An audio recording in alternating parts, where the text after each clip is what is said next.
And then we have a video package hyping Chris Jericho versus Shawn Michaels. Any thoughts on the video package, either of you? Only that it's quite good, but most WWE video packages are. Some of the garb that Chris Jericho is wearing in the build-up to this match is amazing.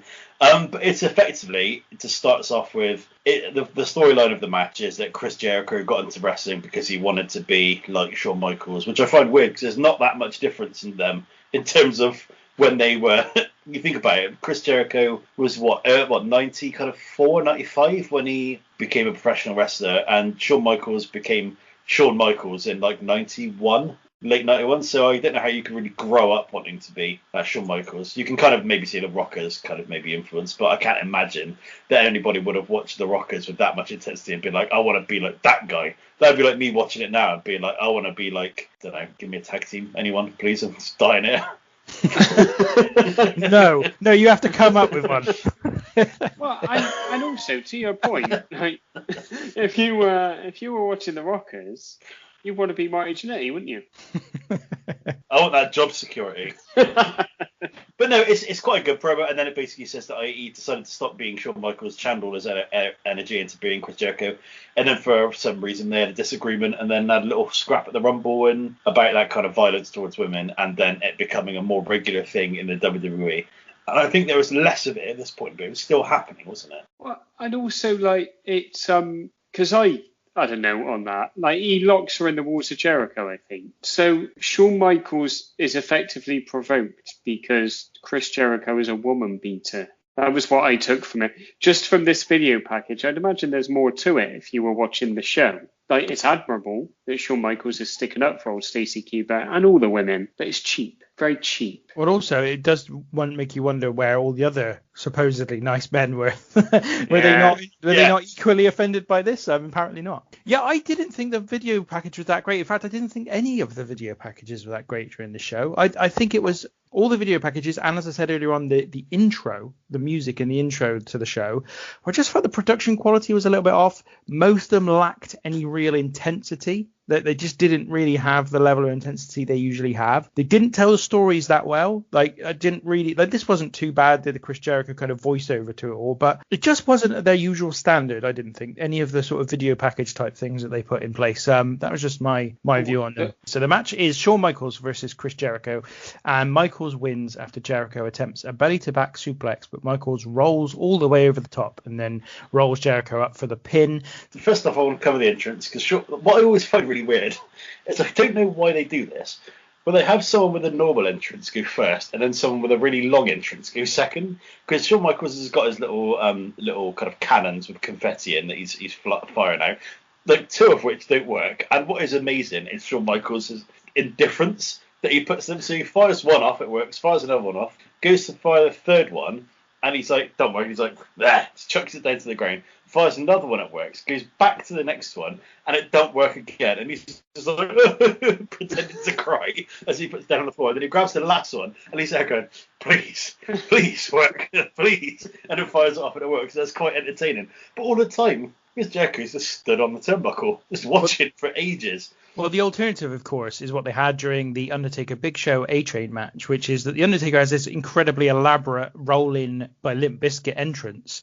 and it lasts like 4 or 5 minutes, and he's got his motorbike and everything. And then Big Show and A-Train come out to Big Show's theme tune, just waddle down to the ring. It just doesn't really follow it very well. The match itself is very good. Very good. But I want to quickly fast forward everything to the ending, the way you described the ending. I was watching the match and I was like, I've seen this match before, but I can't really remember too many of the details about it. And I was watching and I was like, that's an interesting pinning combination Shawn Michaels is going for at this late stage of the match. I've never seen a match end like, because I was literally thinking, I've never seen a match end like that, and that's a 3 count. There we go.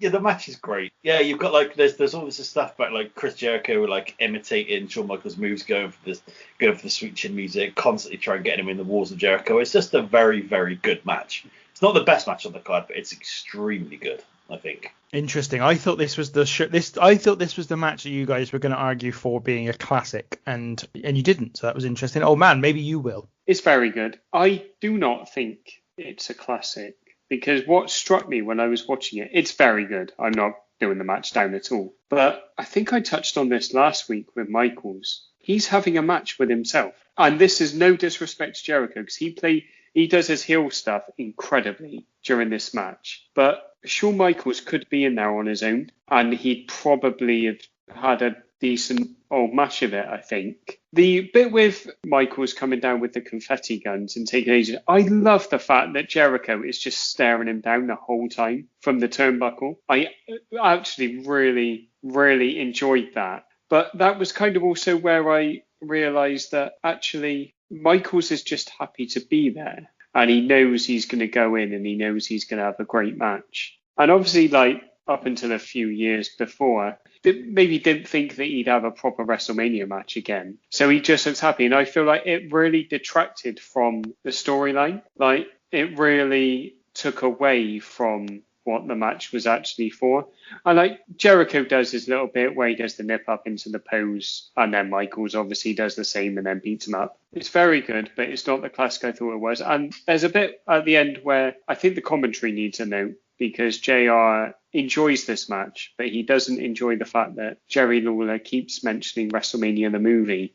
This is the first mention I had noted down. And he's like, for God's sake, King, you're beating me up with WrestleMania the movie. And JR's like, I think we've mentioned this before, like when he gets riled up, he's really, really good. And there's a bit where I think his Michaels kicks out of something, and JR goes, that had to be instinct, and he just says instinct 3 times. There's the great bit with the kick of Charles Robinson into the ropes. The match for me was a tremendous meal with a magnificent ball-kicking dessert, because obviously at the end they do the hug, and then Jericho kicks Michaels in the nuts. Just seemed a bit unnecessary, really. I just don't think they should have had the hug.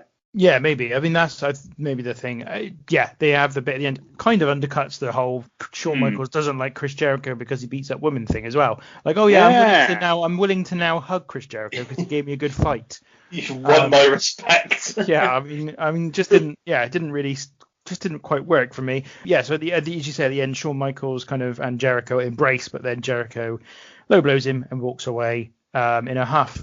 Yeah, I thought it was I don't know whether it was because I was expecting a classic, or that it was that I've seen this match a number of times in the past, or it was because I've seen a number of things since that are more dramatic or hold more attention from the crowd, or where they do more intricate things. But everything was just a little bit less impressive than I thought it was going to be all the way through. The best bit for me in the match was what you mentioned, old man, the double nip up, where Jericho nips up, does the pose, Shawn Michaels then nips up behind him, and I thought, yeah, great, this could, and that kind of put me in the mode of this could be a great match. And then it just never hit that height of a real classic. Still very, very good. Still very, very good indeed. Just not a classic. And I thought, I was expecting one, which maybe is part of the problem. I really thought going into this match that this is the reason why I can accept some people think Jericho's a real, like, a top tier legend performer